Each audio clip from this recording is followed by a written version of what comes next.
let people into the room and, unmute people as necessary. You could do that too because you are marked as the host of this meeting. So for those of you who are just now, if you are catching the replay, welcome to Managing Your Anxiety During Quarantine. My name is Marissa Grayson. I am the founder and the managing attorney of legal and crisis management firm. Our host today is Dr. Glenner, who is our in-house mental health expert, and she specializes in dealing with anxiety, and she's going to share some tips because we know that a lot of people have just felt like this whole situation is driving them, quote unquote, crazy. And I even imagine myself coughing. I feel like, oh, my throat is hurting for no reason. Got that Rona. So I know that I'm not the only one feeling it. So we wanted Dr. Glenner to come on. We've been getting some questions. I'm sure you've been getting a lot of questions as well, Glenner. So we just wanted to make sure that we came on and we allowed you guys to answer or ask any questions you need answered and just be a resource. So we'll go ahead and get started. I'll monitor the people that are coming in and out, but don't want to keep you too long, Dr. Glenner. So introduce yourself and all that stuff and go ahead. Hello, everyone. My name is Dr. Glenner. I am a mental health therapist. I have a private practice in Torrance, California, where I specialize in anxiety-based disorders and emotional abuse recovery. Anxiety-based disorders means generalized anxiety, post-traumatic stress disorder, obsessive compulsive disorder, any disorders that are basically grounded in anxiety. And I also specialize in emotional abuse recovery. That's basically victims of people that are emotionally manipulative, victims of narcissism, because emotional manipulation is intended to make you feel anxious. So the two pretty much go hand in hand. People always say, oh, did you treat narcissists? And I say, no, because narcissists don't want to be treated. So I treat their victims. There's always a whole line of carnage in the background. And that is my tribe. I specialize in adults. I do not treat minors because I do not like parents. I have no problem saying that. I'm a parent myself. So I get it from a parent's perspective. But I love working with adults because I just get to hold them accountable as adults. And that is that.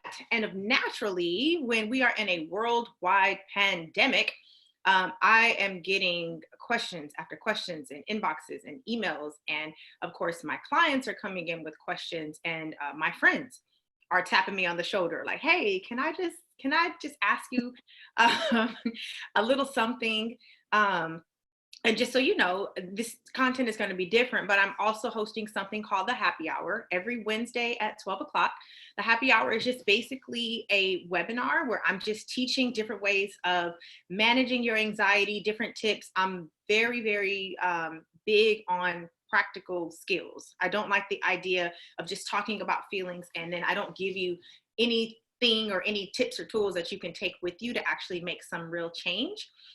So that's what the Happy Hour is about, just a place so that I just want to normalize your experience. And then I'm going to give you some very practical tools to take away. And that's every Wednesday. This week is the third session. You can just jump right on in. And then I haven't decided if I'm going to run it back or if I'm just going to do 4 more weeks of new content once we get through these couple weeks. I am managing my anxiety by winging it. So one quick, I had a few people in the way. So a lot of people just came in. So if you could just do a quick re-intro really quick and then jump into your stuff, your tips. So for anyone that is just now joining, again, my name is Dr. Glenner. I'm a mental health therapist. I specialize in anxiety-based disorders and emotional abuse recovery.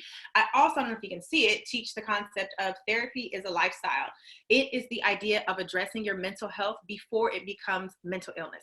Okay, so it's basically the idea of you making a very concerted effort to address how you're feeling before it gets to the point where you are now diagnosed with a mental illness. Also, shameless plug, because one of these days we're going to get out of here.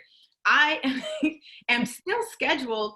I have an annual brunch. The Therapy is a Lifestyle brunch, and it's Sunday, July 12th. And, you know, if everybody could just sat down somewhere, maybe we can go out and play by then. And everything could be all gravy and we could dress up and we could brunch because I'm all about it. But it's just a really good time to just come together, dress up, be cute, you know, little mimosa, you know, first thing in the morning. and learn about mental health. So hopefully we can all go out and play by then, and I would love to see you. Awesome. So welcome everyone. Again, we are talking about managing your anxiety. If you're tuning in, make sure that you check out the replay if you came in a little bit late, but she's just now about to dive into her content. So I think I have everybody in now, so you can go ahead and start. Okay, so like I said, I am very big on very, very practical information. And so I have 3 key things that I really want you to focus on. And I'm just going to go through them, but please feel free to, if you have any questions, any comments, drop something in the chat. If you have any questions, you can raise your hand. You can leave a question if you want to do it anonymously, please. Because this is Q&A. So this isn't like the happy hour where the happy hour is me teaching. This is Q&A. I want to hear from you guys. So number 1, managing your anxiety through a pandemic. Relax your standards. Number 1, relax your standards. I talked about this in the very first session of the happy hour, but the idea of your executive functioning. Your executive functioning is your internal ability to plan, think, and organize, problem solve even for yourself. The higher your stress level, the lower your executive functioning, right? So people are like, I keep seeing that meme floating around. If you don't come out of this with a new trade or a new skill, it's like, listen, don't worry about all of that. Just come out of this. That's all we're trying to do. Just make it to the other side. If you didn't build a deck in your backyard or, complete your PhD during this process, it's okay. This is actually a very, very stressful situation. So if you are having trouble focusing, if your productivity at work is low, that's actually normal. If your job was not already a work from home job, your job is not designed to be worked from home. It's a blessing that, we have Zoom, we have all these other platforms so that we're able to meet virtually. But even my job as a therapist was not designed to be done virtually. And I would much rather be sitting in my chair with my clients directly across from me on the couch, sipping coffee and chatting. So even my job was not designed for that. And so we have to just relax our standards. If you need to tell your boss, hey, I'm having a hard time being as productive as normal, just to kind of be transparent, do it. If you're in school and you were in a land-based program and now all of a sudden it's online, talk to your professors about how you're doing, about how you're handling this. If your kids are at home and all of a sudden you are the teacher, email that teacher and let them know, I am doing my best, okay? I'm not built for this. I'm not a teacher. I'm doing my absolute best, and that's the best I got. Okay, don't be overly concerned. I know I was. I have 2 small kids. And I was really concerned. I don't want them to fall behind. I don't want them to suffer academically. Relax your standards. Okay, you have to be nice to yourself. We're all in shock. We're all really, really stressed. You got to relax. Any comments, any questions, any concerns about anything? Let me know. I can't see the chat. Okay, there we go. Yeah, there we go. Give yourself some grace. That's exactly it. You have to give yourself some grace. You have to understand that you're not operating at 100%. That's my wonderful Natalie. You're not going to operate at 100%. And you're actually going to harm yourself if you try to operate at 100%. It's just not the same circumstances. Along the same veins, number 2, acknowledge your emotions. I see a lot of people that are just like, well, all of my practical needs are met, so I'm okay, right? I have toilet paper, I have water, I have a freezer full of food, I have, frozen this, that, and the third, frozen vegetables, I'm okay. Your practical needs can be met and your emotional needs can still be exhausted. Those 2 can coexist. You have full permission to be in your feelings about the nature of your current circumstances, even if on paper you don't have anything to complain about. Now that I'm not trying to give you a reason to complain, but it's just when you acknowledge your emotions, then we know where our starting point is. We treat fear differently than disappointment, right? We treat sadness differently than anger. And so if you slow down long enough to say, you know what, I am feeling really disappointed that I couldn't celebrate my birthday the way I wanted to. I am feeling really anxious about the fact that my job is going to pay me through the end of April, but what if this isn't over at the end of April? So when we slow down long enough to acknowledge our feelings, then we know what we need to do in order to address those feelings. So again, we manage different feelings differently, and you have to name them. There are, I believe if you Google, and I may even try to see if I can send out something, if I can find something that's really easy. But there's like lists of feeling words that float all around the internet. I think that those are really helpful because oftentimes any of my clients will know I will pull out that list of feelings words in a heartbeat. Because if I say, tell me how you feel, most people default to happy, mad, sad. Right? It's hard for them to go into the nuances of I'm disappointed, or I feel absent. You know, I feel like I'm not present. It's hard for people to identify the specific words that better articulate how they're feeling. So don't be afraid to, again, you can Google something and I'll see if I can find something really quick and maybe we can email it out afterwards, just as a really good resource. And you can just kind of have it nearby so that you can always default to that so that you can get a better understanding of exactly what's going on with you. Along the same vein of acknowledging your feelings, break. You heard me right. You have to, like, anxiety reaches a point and it bubbles and it bubbles and it bubbles, and then it pops, right? You got to give yourself space to break. Go cry in the shower, call your mama and cry, sleep in, oversleep, lose sleep a little bit. You know, you have to give yourself time to have that breaking point. You can't just keep walking around pretend I'm fine, I'm good, I'm fine. I love being at home. I am the introvert of all introverts. Trust me. Like I haven't had a boss or coworkers in 4 years now. So I'm accustomed to spending a lot of time by myself. And even I'm like, oh, you know, maki dada with my friends. Like everybody has a need in some way, shape, or form. And when you cannot get that emotional need met, when you can't get your physical needs met, and I don't just mean having sex, I mean having the ability to see a coworker or somebody at church that you see on a regular basis and you give them a hug. When you can't get that need met, you feel some type of way. That's normal. You are having a normal human response to a very abnormal situation. Give yourself room and space to break. Now, we don't live there, because then that's when we start tipping into clinical depression. So you have that moment in the shower where you cry and then you pray and then you move forward, right? Or you call your mom and you're like, Mom, there's some BS. I can't find no toilet paper and blah, blah, blah, blah, blah. And you break and then you take some deep breaths and then you move forward. But you got to give yourself room and space to be frustrated. You have to acknowledge that that is a part of this experience, and it's a very, very normal part of this experience.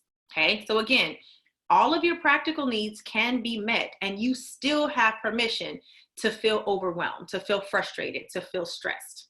I also talked about this in the happy hour, the idea that one of the big emotions that we're feeling is grief. We are grieving our ability to travel, grieving the plans that we had. We're grieving our liberties. We're grieving the ability to just on a Wednesday night be like, I don't feel like cooking. I'm going to stop at fill in the blank and hear somebody say, can I start you off with some drinks and appetizers? Lord Jesus, when I hear that for the first time, I'm going in. I might two-step at Outback. I don't know. I got to see how I feel. But I'm just saying, we are grieving losing our liberties.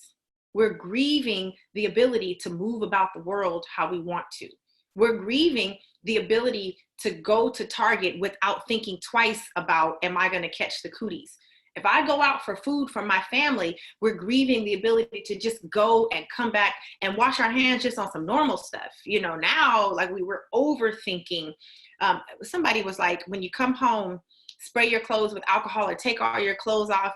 And up until yesterday, my hair was braided. So I'm like, am I supposed to take these braids out every time I walk in the door too? Like, we're grieving the ability to just go out and come back in and just live normal life. Grief is real.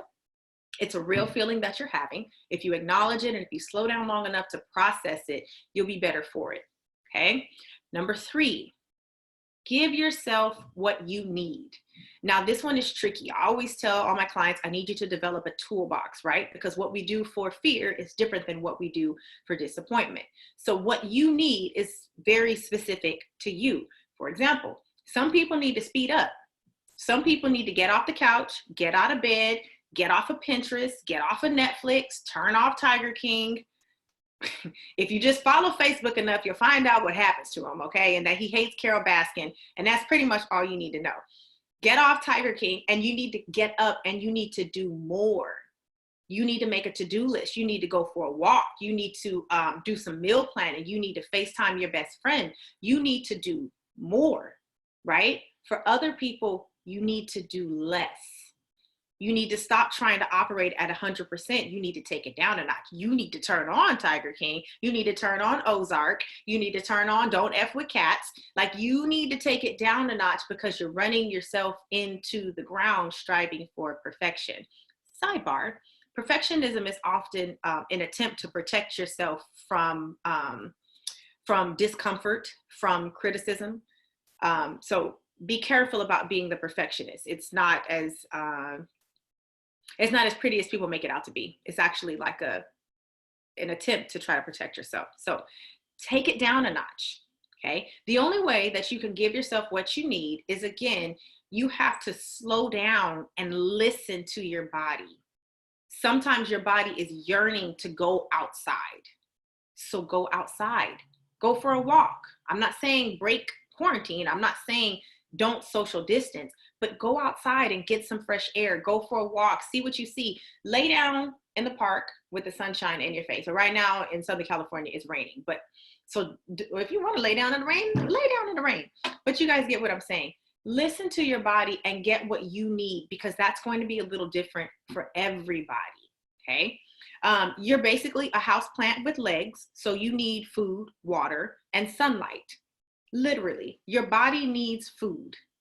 Feed your body. And this sounds like, well, duh, but how many times have we slept until 10 or 11, which means we skipped breakfast, got up, had some peanut M&Ms for lunch, and then looked around and was like, I guess I should make myself some dinner. You are a grown person, and you cannot think and operate at the same capacity if you are not fueling your body properly. So if you're not getting enough whole grains and vegetables and fruit and water, you're not going to be able to operate the same. Also, depression and dehydration mimic each other. So when you're dehydrated, you feel foggy brained, you feel overwhelmed, you can't think straight, you even feel like physically lethargic. That mimics the symptoms of depression.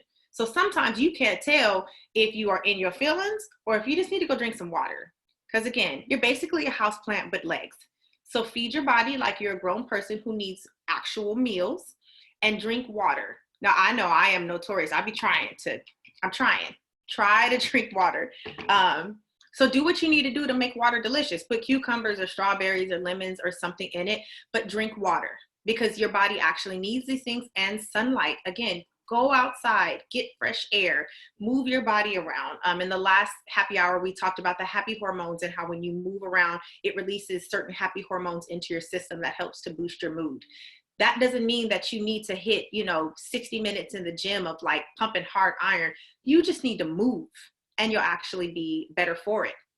Another thing about giving yourself what you need, sometimes the answer is just to let go and just fall into God. So sometimes giving yourself what you need means stop trying to figure it all out. Maybe, for some people, you need to make a to-do list and you need to kind of keep yourself on track for the day. For other people, you need to relax and just trust God. You need to say all of my practical needs are met, and I don't know what's going to happen today, and I don't know what's going to happen tomorrow, but the God that I serve is so much bigger than whatever is going on right now that I don't have to figure it all out.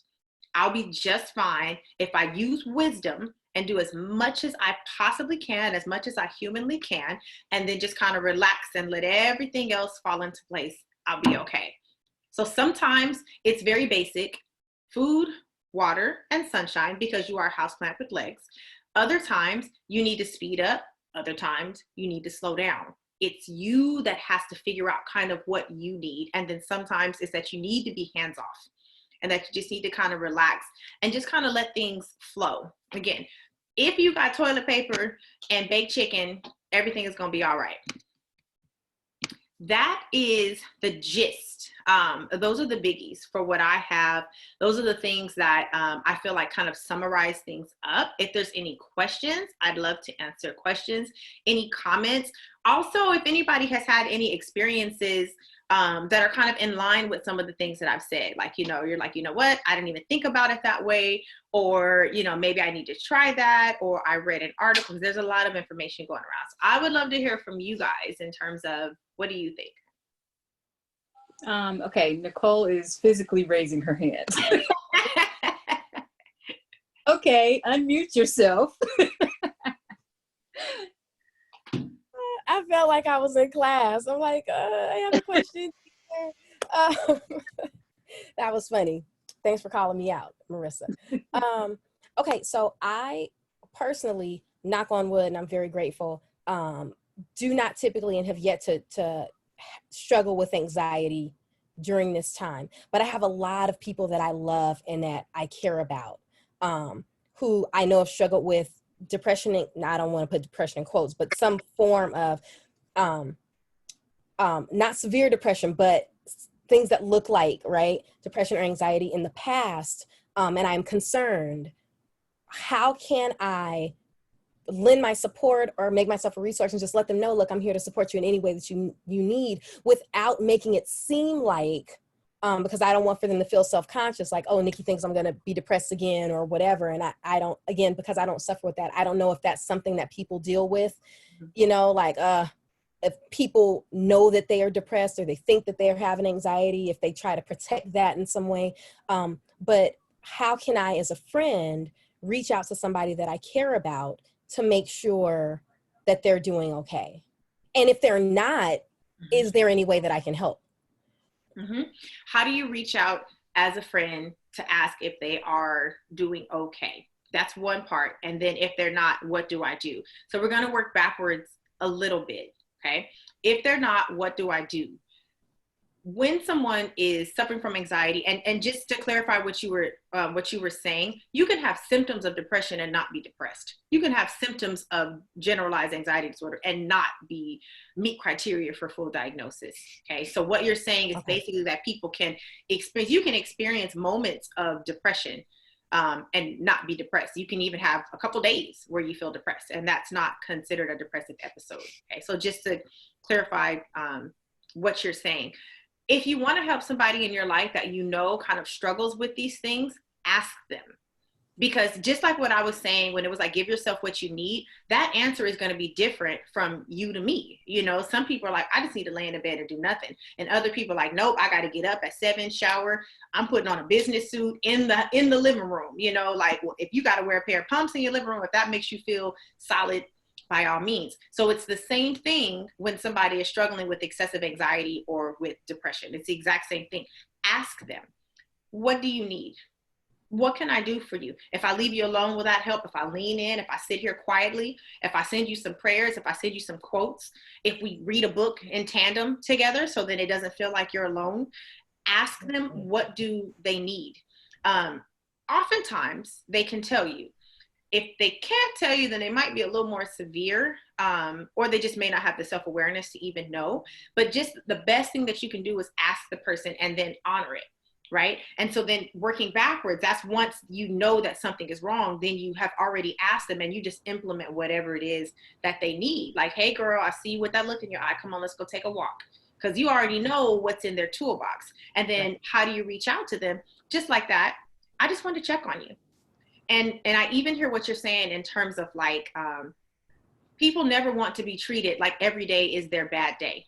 Right. Because even if you struggle with depression or anxiety, you may not be struggling with it with the same severity every single day. So don't treat me like I'm an invalid because one day I opened up to you when I had a bad day. So you reach out to them just on some, hey girl, hey type stuff. I'm checking in, and then you give them the floor to give you a very honest and very candid answer. And if they say, I'm good, okay, you sure? Cool. Now we're just going to talk about something completely unrelated and I'm going to treat you like you're good. But if you tell me you're not, then I'm going to give you the floor and I'm going to give you the support that you need because you're telling me that you're not good. Is that fair? If you don't know how to reach out, literally the same way you would reach out to anybody else on some, hey girl, hey, real casual, real chill, you give them the floor. And if you can, ask, what do you need? And just kind of tuck it away in your back pocket. And then always remember, you can have symptoms of a mental illness and not be diagnosed. But if you are struggling with a major mental illness, that's not for a friend to manage. Right. But if it starts to feel too heavy, if it starts to feel like, oh my God, this is exhausting, then that's when you're like, you know what, you need to see a therapist. Have you called your therapist? Have you called your primary care physician at the very least? And I do that in my personal life. You know, I had a friend some years back, her mother died very suddenly, and I just wanted to be there for her as a friend, and it started to get too heavy. And I literally looked at my friend and I was like, I love you and I'm here for you, but you need to contact a grief counselor now. So there's nothing wrong with that. It's the healthier thing to do, just to set the boundary. That's really good. Thank you. That's helpful. No, like if you are experiencing some kind of symptoms of anxiety, right? Like, because most of us at least try to act like we always have it together, right? Like every day I function a certain way. And then I'm starting to feel like because my life has slowed down so much, and because it slowed down, now I'm in hindsight looking like, have I been like walking around with like anxiety every day? Because right now it's like the first time in a long time, because of what I do. I'm always, just going on the phone, trying to help somebody with this, help somebody with that. And now the courts are closed, so it ain't much I can do, right? So now it feels like the weight was lifted, and I'm like not worried about other people as much as I was before, not worried about, okay, do I need to rush this deadline or rush to get this done? And so now I feel like this is the first time that I don't feel like I'm constantly, I don't want to call it stressed, because it's not stress, but doing too much.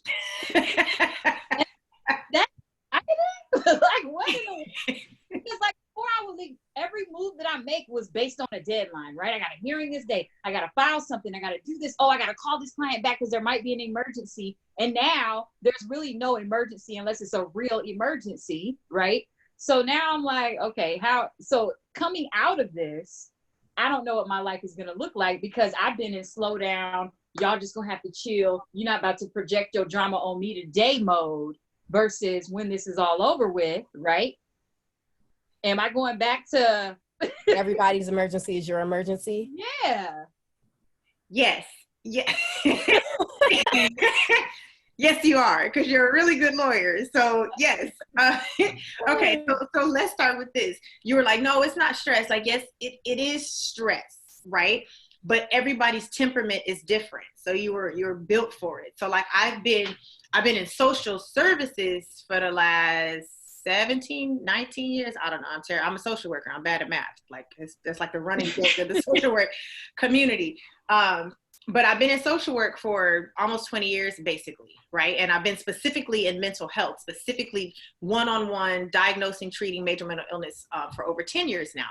But my temperament, I'm built for it, right? Like I can listen. I can't do medical. So I could never be a medical social worker. I can't do like blood, gore. I remember I had a client once that told me about a cyst that burst, and I was like, oh, I can't do medical. But I can literally hear about some of the worst abuse, the worst ways that one human can treat another. And I can hear it and process it, and it just rolls off. My temperament, like I'm built for it. Right? So to a certain degree, you will go back into the same environment, because some of it just comes with the territory, like you are on deadlines. The court don't have no respect for nobody's time. If you cross the T with a slant, they're going to send it all back, make you start from scratch. So, to a certain degree, yes, you will, because it's the nature of what you do. But I see what you mean in terms of realizing how high strung you were now that you've had a minute to relax. And so I think the short answer for that is it's up to you. Like, it's up to you to decide. Now you get to decide what boundaries you set with your clients. Like, you can be like, okay, everybody knows I make no apologies for it. I have 2 phones, and my work phone stops at 6. I have a hard stop on my work phone at 6:30. And I care about my clients. And I check my phone periodically, but I tell my clients, like, at 6:30, I have a hard stop because I have to go home and be a mommy. So I have to switch gears, and I cannot be available. If you need a therapist that is available for 24-hour crisis, I'm not going to be a good fit for you because I'm not in a position to do it. So you get to determine what boundaries you set. How much of this is really urgent versus perceived urgency. So you get to decide, and then you get to retrain everybody around you on, nah, like, you don't even call Marissa on Thursday at 3 o'clock. She's done. She's not going to answer on Thursday between 3 and 8. Like, and people will adapt. But yeah, you get to decide how much of this you pick back up, how much of it is specific to your job and specific to the courts. And, you know, sometimes things really will be emergencies. And then how you manage the stress, how you manage the anxiety, how much self-care are you doing? In the happy hour, I sent out a habit tracker, and I can send this to this group too, that's totally fine. A habit tracker, basically, on one side, you write in all the things that you're trying to do, and then it's for the month of April. So there's a line at the top for every single day.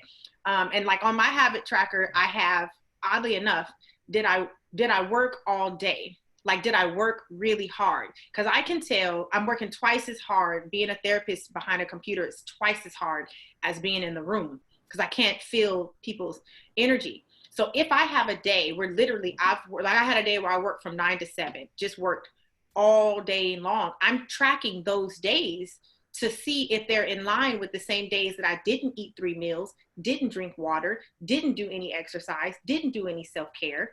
So that you can kind of see, am I taking care of myself on my busiest days?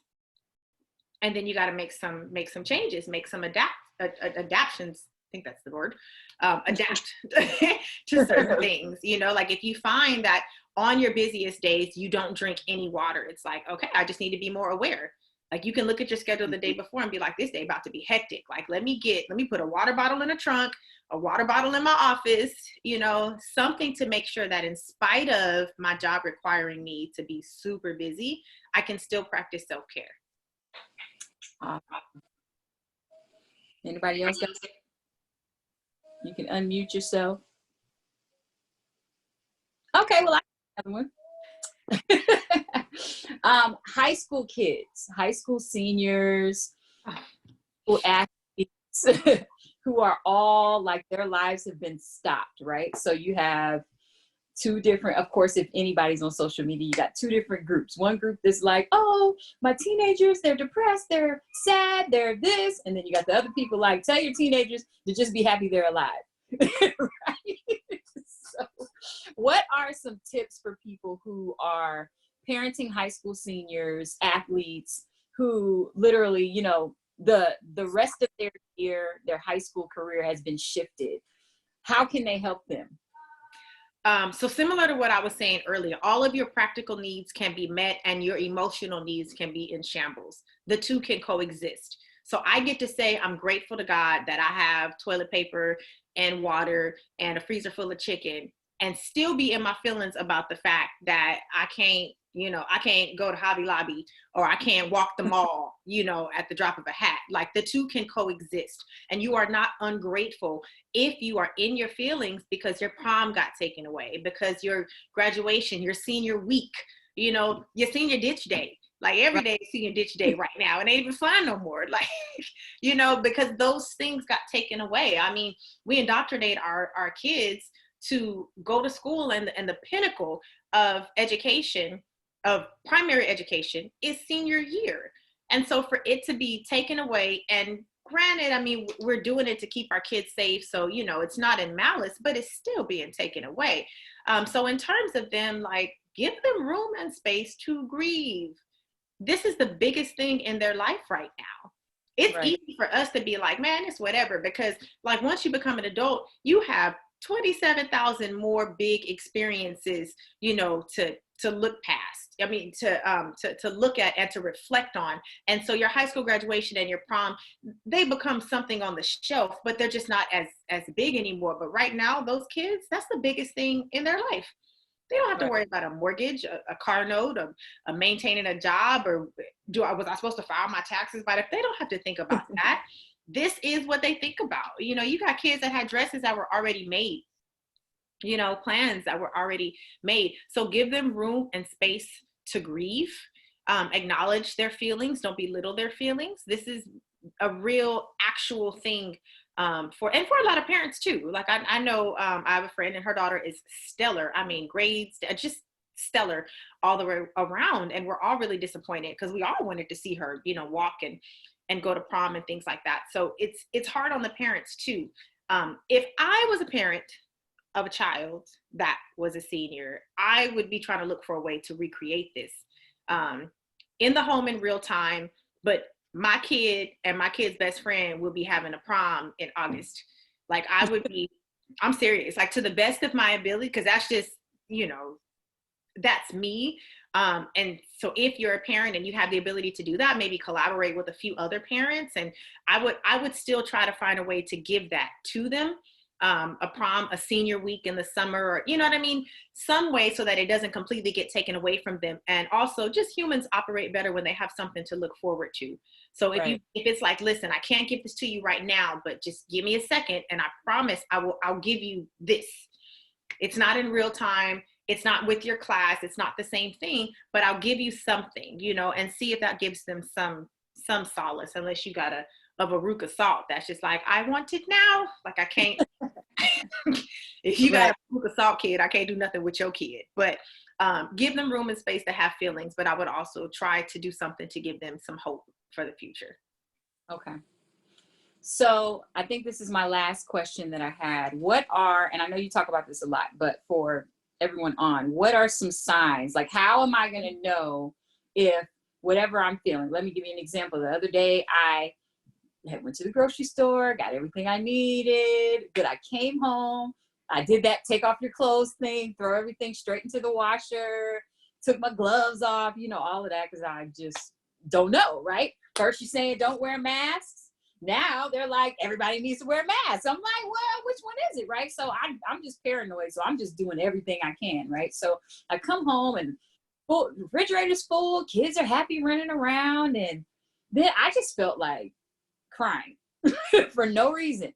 Nothing triggered me that I know of in particular. Like I just felt like, and I couldn't pinpoint, I still can't pinpoint why, right? So what are so for those of us who feel like I'm one of those positive space people, right? Like I always try to turn negative energy into positive energy, negative thoughts into positive ones. And I try not to let it consume me for too long, but then I'll have a moment like the other day. How do I, recognize, how should we recognize when something is going on, might be anxiety, and when we might need to shift into whatever managing it looks like, if that makes sense? Yes, it does. Okay, so remember earlier when I said acknowledge your feelings, and part of that is just break? That's exactly what I meant. Like when you have that moment where it wells up, it's like the tea kettle is screaming, break.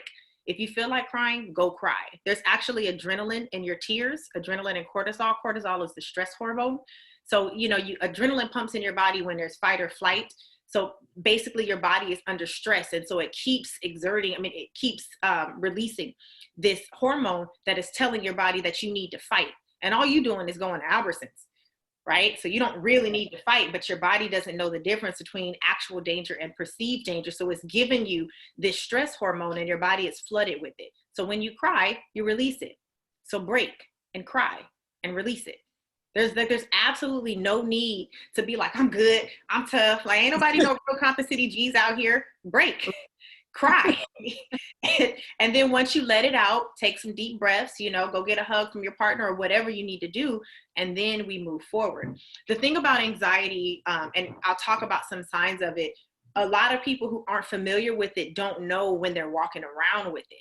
So they don't know when they've actually been holding it. So then you're like, I don't even know why. Why? Is because you've been holding anxiety for 14 days. And all of a sudden you went to the store and you came home and you're looking at your kids and you're looking, and part of you is thinking, did I do it right? Did I do everything I was supposed to do? Did I miss a step? You know, did I just put the Rona in my refrigerator? Like, you know, you're thinking about all of this and you don't even realize that you're walking around like that 24/7.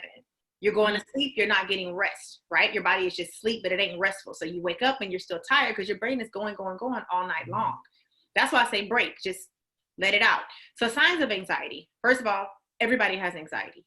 Everybody has anxiety. Everybody has happy. Everybody has sad. everybody has anxiety. You want anxiety because it triggers you to tell you that you need to, it's an impetus to do something. Some people have higher levels of anxiety than others. Ironically, my clients are doing amazing right now because they have higher levels of anxiety than the average person. So they're already accustomed to managing anxiety. Whereas people that don't have higher levels, this is new. So one of the feelings, feeling like keyed up, like feeling nervous when there's really like nothing immediately in front of you to feel nervous about. Sometimes an anxiety headache pops up because you've been thinking, like, God, why do I feel like I have a headache? Adrenal fatigue is another symptom of anxiety. It's like what I was saying, how the stress hormone pumps into your body way more than what it's supposed to. And your adrenaline system is just exhausted. It's not supposed to run and you just feel run down, you feel tired, you feel worn down. Even if you're eating and drinking water and doing everything that a good little houseplant is supposed to do, you still feel run down because your adrenaline is running at a higher rate that it's not actually supposed to run at. Memory issues. So think of it of like your brain is like a cup of water. And when it's full of anxiety, you keep trying to put more in it to make it remember, stuff starts spilling out. So memory issues, concentration issues, sleep issues, all of those are signs of anxiety. Irritability. Irritability is actually one of the highest symptoms that shows up in Black women in terms of depression. So they think, oh, Black girls got bad attitudes. No, those Black girls are probably suffering from depression. To kind of go hand in hand. Excessive worrying is the obvious, that worrying about any and everything. Am I going to be okay? Did I do this? Did I do that? Did I forget this? That's a sign of higher levels of anxiety, all of which is completely normal for people who were very abruptly put on shelter in place. So even if you are experiencing every single one of those, it's completely normal. Completely normal. That's why I say, relax your standards, acknowledge your feelings, and give yourself what you need, because everybody is experiencing this right now.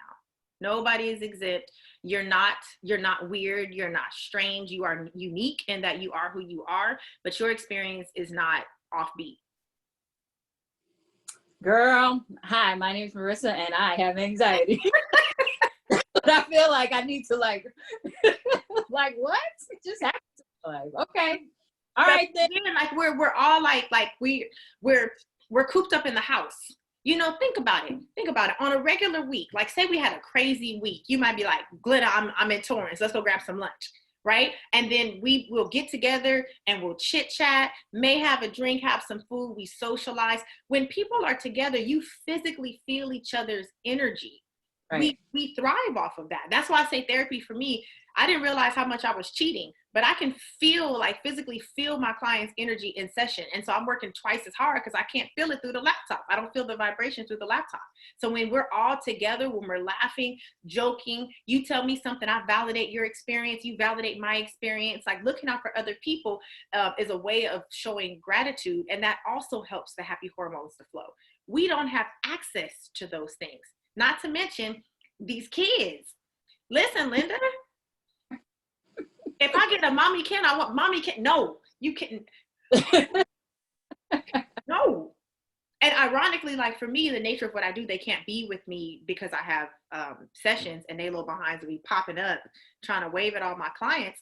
But the irony is they have to be sent away and I'm not as involved academically.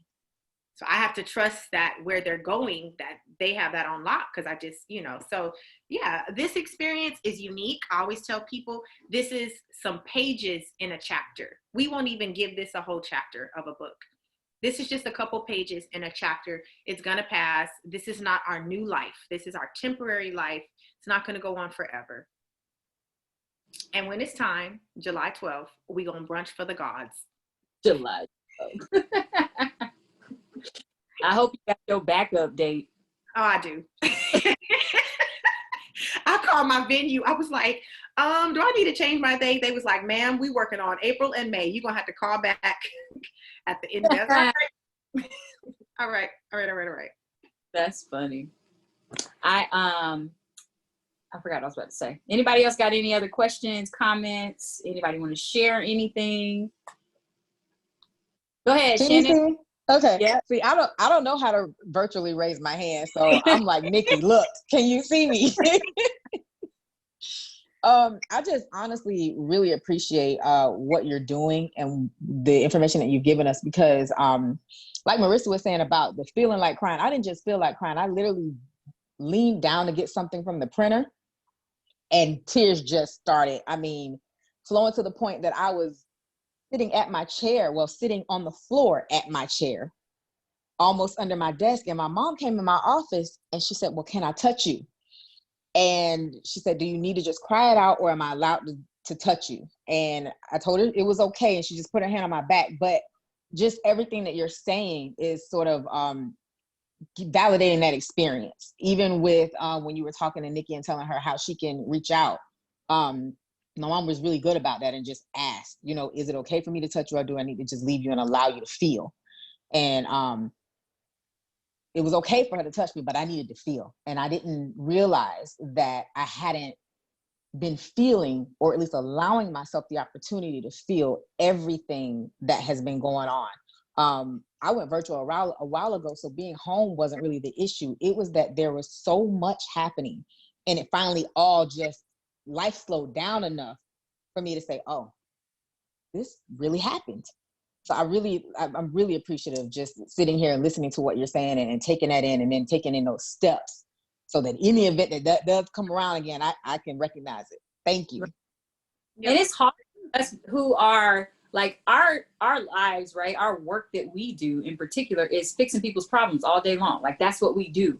So you naturally just have that. Like I have that hat on all the time. Doesn't matter if I'm talking to a friend, if I'm talking to a family member, if I'm just at the store. Right? Just say somebody look like they said, oh, how are you today? Is something going on?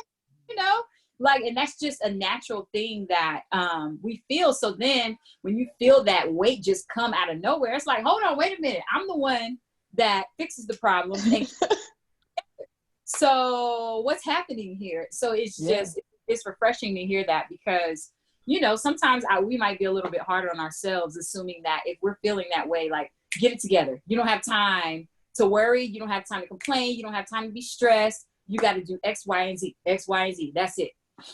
Just having permission to break down, having permission to cry, having I don't have to be the strong one for everybody all the time. And then if somebody nope, Dr. Glenna told me that if I feel it coming on, I can just let it go. I can let it out. I don't have to keep up this, air of I got it all the way together all of the time. Mm-hmm. I believe in crying moving forward. So that I will say, don't, like I said, we don't live there. So you don't just you don't fall on the floor and cry and then a week later you're still there. We don't live there, but you give yourself space and permission, like you said, so that you can actually release those emotions. You ask for help. If somebody offers you help, take it.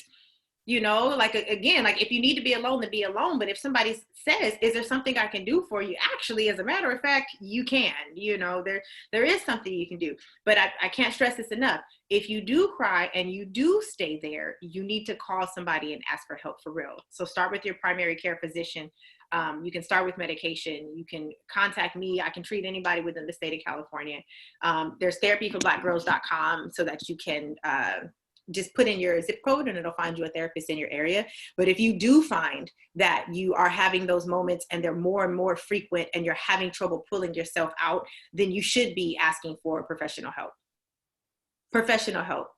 Don't put it on your friends. Good stuff. Good stuff. Does anyone else have any comments, questions, anything? No? Nobody else needs to unmute? This is your chance. Well, thank you. Okay, go ahead, Yolanda. I see you with your hand raised. I can unmute you if you don't. Let me see. Hi. Okay, so I'm in a bit of I'm a single woman, no children. I have a mom that I'm a care provider for, and she lives in very close proximity to me. And so we don't live together. But the thing is I'm feeling extremely lonely. Extremely lonely, and I know that everybody, a lot of my friends, they have children and they have spouses and things of that sort. And so I'm going through this phase that I'm feeling extremely lonely. I'm waiting for someone to text me. I'm waiting for someone to call. And, you know, I am making the effort and also doing so. But again, that's where I'm feeling. My profession, I work with I work with children. I'm an assistant principal, so I have kids, and I'm getting, you know, so much influx of work. Like Dr. Glenna said, I feel like I'm doing more now than I've ever done before because I work with students with disabilities and IEPs and things of that sort. So I have a load of work. And anyways, I just wanted to ask about the sense of loneliness. And even though you still have to, you know, wake up and do the things that you have to do, how do you, you know, work with that particular situation? So there's been research done on loneliness, and there is actual loneliness and perceived loneliness. We talked about this a little bit in the happy hour, but actual loneliness is like the guy that's like the cowboy that's out on the range where there's literally no physical people nearby, and he's lonely because there's no access to any other human being. Perceived loneliness is you could be in a room full of people and don't feel like you're getting the quality of human interaction that you want. Okay, so we're in self-quarantine, we're in social isolation, social distancing. And so we actually are experiencing perceived loneliness because technically you could go to Target and get human interaction. It's just not the quality that you want. Okay, so I think the piece that we got to keep in mind is the quality that you desire. The humans were not created to be isolated. That's why we don't do well in isolation. Even the way that God works, like it's so many blessings in the Bible that he did through other people, right? Like he could just, you know, smite this person, smote that person. That's not how he operates. Like he'll send this person, he'll give them instructions to do this. And that's basically how humans were created. So your feeling of loneliness is normal. It makes perfectly good sense of why you would be feeling that way. So one thing that I've been telling people, and I feel how you want to feel about it. Humans were not designed for this. And if your emotional needs are not met, then your emotional health gets severely compromised. Now, I'm not saying go to the party with 50 people. I'm not saying go to a kickback, but I am saying do what you need to do to get your emotional needs met. Okay? If that means that you and a friend meet in a parking lot and y'all chit chat from the car, you know, so that you feel like you have something. If everybody orders food from Denny's and we all eat it in a parking lot from the car together and we key, you know, like do what you need to do to alleviate that loneliness. Because that is one thing, again, this is what I meant when I said all of your practical needs could be met. Like, sure, I got a paycheck. Sure, I got a freezer full of food. Fine. But if your emotional needs are not met, you're compromised in a whole different way. So do what you need to do. Whatever you did before that gave you some sort of social interaction, do that. Translate that into a safe social distance way. And off record, if it ain't safe social distancing, do what you need to do to get your emotional needs met, right? Because it's not going to organically get met. Like I said, I haven't had coworkers for 4 years, but I go to church every Sunday. And I've been at the same church for over 10 years. And so there's certain people I'm just accustomed to just seeing them and they ask about me and I ask about them. And I was like, ooh, like I'm not even getting that, you know, I'm not getting hugged as often as I would get hugged. I'm not, again, that you physically feel energetic vibrations when you're around people. And when you're around people that you want to be around, it's positive vibrations. If you're not getting that, do what you need to do to get it. Don't host a spades night at your house with 20 people. That's not what we're saying, because you're going to be the reason why we can't have a brunch on July 12th. But do what you need to do to alleviate that. You know, a virtual spades tournament would actually be, I don't know how that could happen, besides, like, right? Because that's what we've been playing with. We play spades a lot on the Spades app, and we play with our friends, and we like, you know, talking mess in the comments. But that and virtual happy hour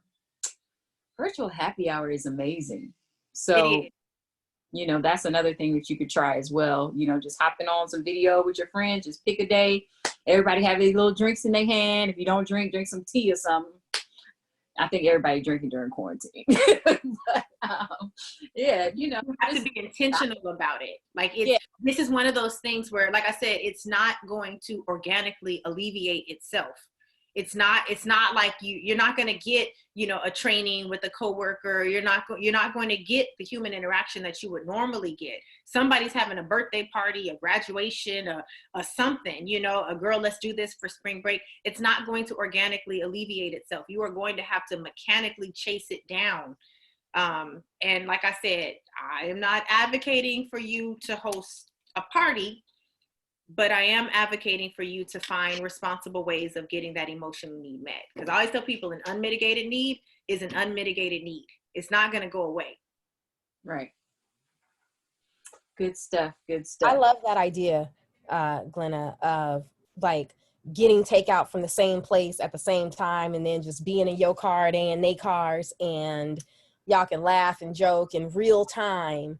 That's a really great, like, out of the box way to still be able to socialize, right, from a safe distance with your friends, but feel them. And there's another thing about being able to put your eyes on somebody that you care about and hear their voice all at the same time without the delay of technology or whatever, to really be able to know if they're doing well, and also for them to be able to know if you're doing well, you know. That's a Schedule a trip really for good Target. idea. Yeah. If everybody has permission, you can go to the grocery store, schedule a trip to the grocery store. Girl, I'm gonna go to the grocery store around 10. If you just so happen to be at the grocery store around 10, I'll meet you in the milk aisle. You have to, like, organically, I mean, you have to mechanically create, like, really curate these situations that alleviate it. Because just going to the store, I don't know these people, they don't mean nothing to me, and I don't know what you got. So you stay 12 feet away from me. But curating it with people that you love, and like Nikki said, being able to lay eyes on them in real time, it makes a huge difference. Yeah. In the comments, Renisha said that she's been listening to the DJs virtually. If y'all ain't did the party club quarantine yet, like, it'll be like 20 people in there that I know. And I'm like, what you doing here? What you doing here? It's so fun. The music is, you know, everybody turns their music up. You can't see each other, obviously, because it's like Instagram Live, but everybody's feeling the same music. You could be on the phone, you could be on video, whatever. And then Netflix also has that feature now. Was it Netflix? Party. Yeah, where you can watch the same show at the same time. At the same time. So if you want to binge watch some shows with your friends, you can kind of watch it together, and the show will play at the same time, and you kind of can hear each other and all of that. That's dope. So we got to have to be, and the crazy part is, like, the reality that this might be our reality for a while, right? Like, so just, again, thinking outside the box, you know, like you mentioned before, and just doing what you got to do to make sure you maintain your relationships, you know. Great ideas. So any other questions? We're at the 3 o'clock hour. Anyone else? Questions, comments? I have a quick question. Sure. This is Shanae. My kids now, so I have a preteen. He's actually okay because he's an introvert. So for him, he's like, oh, this is what I always do. But my daughter, on the other hand, is Miss Socialite, Miss Strong-Willed, Miss all of the above, and she's really starting to feel it. So my question is, what are some things that I can do to help her, to guide her through this? Same thing. You're going to have to mechanically create it. Like, you know, if you could find creative ways to have play dates, if they can be at the park in tandem, you know, without being in each other's face, if you can, you know, have bubble parties or something, so that you have to mechanically, like, orchestrate these situations that give her what she needs. And so if she can articulate it, how old is she? Peyton's 8. She's 8. Okay, so she might be able to, but if she can articulate some specific examples of what would fill her up, then great, you know. But then just as a parent, because at 8 she just might not be that in tune. Mm-hmm. You know, you're just gonna have to create these types of scenarios, create lots of, like, FaceTime Zoom calls with her friends, create slumber party type stuff, you know. What's that other one? She's been doing the Facebook Messenger group. Facebook thing, Messenger. so. There's the house party. I haven't tried it, but I've heard about it, and I've heard you can play games on it. So I don't know if it translates well to children. Yeah, but just some way so that she can feel like she's interacting. But again, putting her in the same space in a responsible way so that energetically, because that's what extroverts feed off of. They feed off of the energy of other people. So putting her somewhere where energetically she can get what she needs from being around other people. And again, it's quality interaction, because I can take you to the grocery store, but we don't know these people. So it's a certain quality of interaction that we're looking for, that you're going to have to mechanically create for her. Because again, like we know that the schools are out to the end of the year, and we're just hoping and praying and wishing that maybe by end of May, June, our world starts waking up again. But yeah, you're going to have to create this stuff for her. Okay. And you're talking about relaxing your, what was it? Relax your Expectations. That has helped a lot for me with my daughter as well, or my kids, period, because at first, like when they were first announced that the schools were going to close briefly, right? It was supposed to be like a 2-week closure. I'm like, okay, you guys still get up at 8:30. You still do your work. You have to have this amount of hours. You have to work on this from this time to this time. And then once it was extended, I was like, I'm not about to be waking everybody in this house up at 8 o'clock. And, making them do things on this strict schedule when none of us asked for this, right? So now, yeah, they still got to get their work done, but I just kind of let it flow. I let them stay up late. They stay up late talking to their friends on the video chats, just because that's all that they have, And at first I was like, it's 1 o'clock in the morning. Why are you sitting on the phone with that little girl? And then I'm like, what else is there? You know what I mean? Like, what else are you supposed to do? Come in here with us and watch a movie? But we already did that. So that, just giving them that space to just talk to their friends, because that's the only thing they can really do besides hang out with you, So yeah. All right. Anybody else? Thank you. All right. Well, thank you everyone for tuning in to Managing Anxiety During the Quarantine. Dr. Glenna was our speaker of this conversation, the leader of this conversation. The Collective Legal and Crisis Management Agency, we are going to be doing a lot more webinars. We have one coming up on Thursday with our Chief of Staff and Communication Strategist, Nicole Updegraff. And yours is called Managing Your Household. Oh, mine is Surviving Your Household During Quarantine.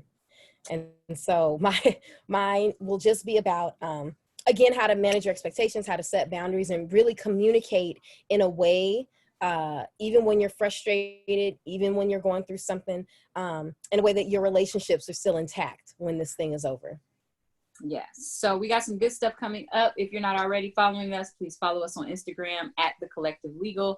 Our website is www.thecollectivelcm. That's L like Larry, M like Mary, and no, L like Larry, C like cat, M like Mary. Or L like legal, C like crisis, M like management. That could work too, perhaps. Says our communication specialist. Okay. So, but yeah, thank you all for tuning in. You will receive the replay so that you can watch it back or listen back if you joined late. And otherwise, we'll see you all on Thursday. We might even hop on sometime tomorrow with a different topic. So just make sure you are following. And if you have any follow-up questions, you can shoot us a DM and we'll make sure they get over to Dr. Glenna. And if you need any services or anything like that. Oh, Glenna, tell them one more time about the stuff that you have going on, your happy events, whatever else you want to tell them about. Yes. So again, I'm Dr. Glenna. My private practice is in Torrance, California. Every Wednesday, I have been doing what we call the happy hour. It's just basically a completely free webinar. It's a 4-part series. This Wednesday is part 3. You can just jump right on in. We can always send you the replays, and I may run it back and I may do 4 more weeks of content, but the happy hour is just basically my gift to you guys, just to kind of help you get through. Everybody needs a little help managing this, and it's just a little something to let you know you're not alone. It's been really great. I've got a lot of great feedback. Like I said, when we finish this call, there is a flyer, just basically like just a very quick sheet that kind of reviews everything that we talked about that we'll send out to you. But I'll also send you a copy of the habit tracker that I sent to the people that attended the happy hour, just because it's good information. So that's it. You can, I'll also send the link for the happy. We'll do it that way. I'll send the link for the happy hour. We'll send the flyer that recaps this information, and I'll send a copy of the habit tracker so that if you wanted to join us on Wednesday at 12, I would love to see you.